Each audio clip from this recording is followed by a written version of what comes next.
If you're moving up to Alaska, there is a whole host of things that you can do wrong if you're looking at moving up here, as I'm sure you're probably already aware of. My name is Jamin Goecker. I'm a realtor in South Central Alaska with Keller Williams, and my mission is to help you to build an intentional and significant legacy for yourself and your family by coaching you in real estate. And today, we're going to be talking about the common mistakes that people make when they are moving up here to Alaska. This is something I've obviously been able to see quite a bit just in my time of coaching people and coming up here and with interviewing a lot of people and talking about their stories. So I'd be more than happy to kind of share that with you and let you kind of learn from other people's experiences. Before we get started though, do make sure you give this video a like, subscribe if you haven't done so already, and let's go ahead and jump into today's video. One of the biggest mistakes I see a lot of people making is they come up here, they visit during the summer, it's absolutely stunning up here, they want to move up here, it's all fine and good, and then there's this other time of the year here that's called winter, and they not really ready for that. So what I would recommend is if you've come during the summertime, you really loved it up here, well, you probably want to also come back during the wintertime and get a sense for what the state is like during that time of the year as well. Because some people, they do really well in the cold and they do really well in the winter. If you're not really sure how you do in the cold and the dark, then it's probably a good idea to come up about a week or so during the wintertime just to get a feel for it. Now, one thing I would caveat on there is if you're coming up from the lower 48 during the wintertime, you don't have the natural acclimation that somebody up here in Alaska has the advantage in doing, because they've been here the entire season and they've had a chance to actually get warm and get acclimated. Haven't had a chance to get acclimated to it since the time it was warm. So, that's something to keep in mind as you're doing this. The next big mistake I see is people not budgeting the way that they need to. So I've talked about this a little bit in other videos, but you really just want to make sure that you have margin in all of your budgeting when you're coming up here. And also, make a budget. And know exactly how much you're going to be spending so you know when you're going over the top, when you can and can't afford to do something.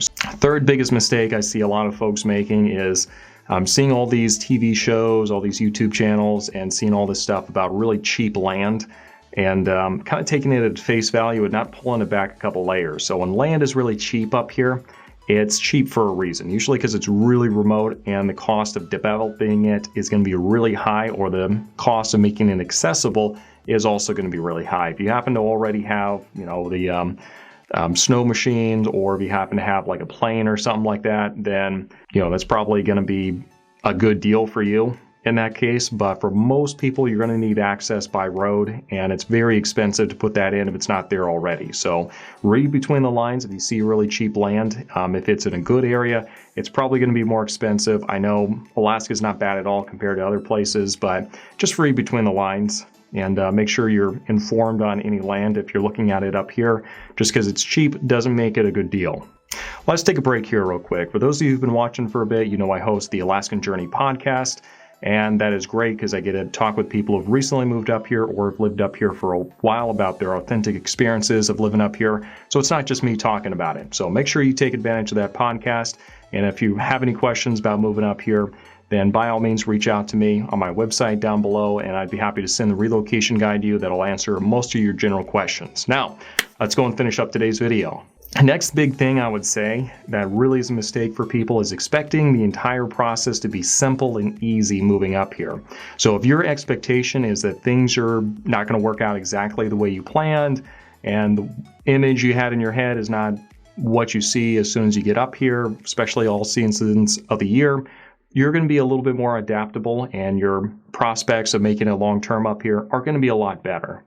The next one, I've seen this one from time to time, and that is having a very, very narrow view of what a good experience in Alaska living up here is going to look like for you. Some people, it has to be like this absolute, reality TV show, butch, living off the grid kind of a thing, and anything else is going to be a sellout and not going to be worth your time. So if you come in here with that perspective, with very narrow and not very flexible, not just in Alaska, but really anywhere else, it's just going to be a really high bar to try to hit. So just make sure that your expectations of Alaska has some flexibility built into it, because obviously we've all thought an area we were moving in before was going to be something. We got there and saw it wasn't exactly the same thing once we got there. So just make sure you're flexible on your expectations. Another big thing I see is when people move up here and they want to turn Alaska into whatever place that they just left.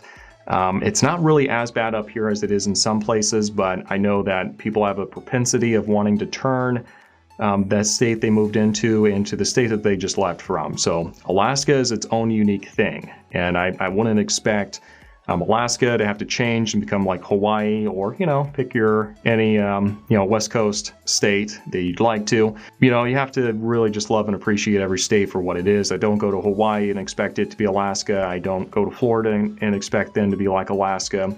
So just kind of have a love and appreciation for the state for what it is, or be willing to just kind of back off and let it be its own thing. So that's all I'll say on that.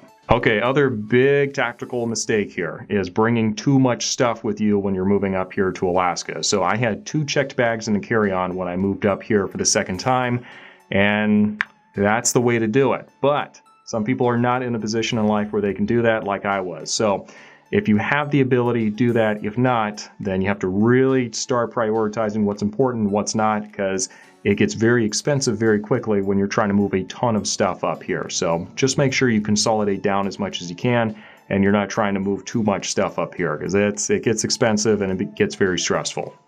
Okay, last big tip I'm going to give you for mistakes that people make when they're moving up here is buying a lot of used furniture once they get up here. So sell the furniture down there and buy new furniture up here, but try to make sure that it's new furniture, or the people that you're buying it from.